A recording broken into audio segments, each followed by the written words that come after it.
여러분, 심각한 보건 뉴스입니다. 질병관리청이 18일 호흡기감염병 관계부처 합동대책반 제7차 회의를 열고 인플루엔자 등 주요 호흡기감염병의 발생 현황을 점검했습니다. 의원급 의료기관에서 실시하는 표본 감시 결과 45주차, 즉 11월 2일부터 8일까지 인플루엔자 의사환자 분율은 1000명당 50.7명으로 기록됐습니다. 전주, 즉 22.8명 대비 2배 이상 증가했습니다. 이는 최근 10년 동기간 중 최고 수치입니다. 연령별로 누가 가장 많이 걸렸을까요? 7살부터 12살이 가장 높은 발생률을 보였습니다. 특히 7살부터 12살 연령층의 발생은 지난 절기 정점 수준과 비슷한 높은 수준입니다.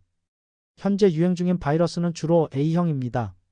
일부 변이가 있으나 예방접종의 효과는 유지되고 있으며 치료제 내성 관련 변이는 발견되지 않았습니다. 국제적 상황도 심각합니다. 세계보건기구에 따르면 전 세계적으로 인플루엔자 활동은 낮은 수준입니다. 하지만 일본과 영국 등 일부 국가에서는 조기 유행과 환자 증가가 나타나고 있습니다. A형이 우세입니다. 코로나19는 어떨까요? 코로나19 입원 환자 표본 감시 결과 45주차 병원급 의료기관 입원 환자는 153명으로 기록됐습니다. 6월 이후 증가세를 보이다가 9월 중순부터 감소했으며 현재는 200명 내외 수준입니다. 특히 주목할 점은 65세 이상이 전체 입원 환자의 61.2%를 차지한다는 것입니다. 고령층이 위험한 상황입니다. 질병청은 지난해 11월부터 관계부처 합동대책반을 운영하며 호흡기 감염병 발생 현황과 환자 진료 대책을 점검 중입니다. 구체적으로 어떤 대책을 세우고 있을까요? 고위험군 보호를 위해 인플루엔자와 코로나19 백신 접종을 권고하고 감염 취약시설에 대한 모니터링 및 대국민 예방수칙 홍보를 실시하고 있습니다.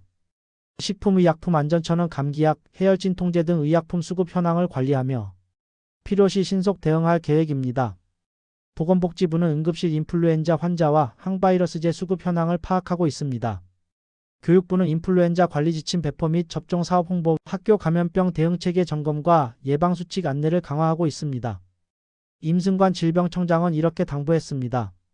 최근 국내외 인플루엔자 발생 동향을 참고할 때 남은 겨울 동안 건강 피해를 최소화하기 위한 철저한 대비와 대응이 필요합니다.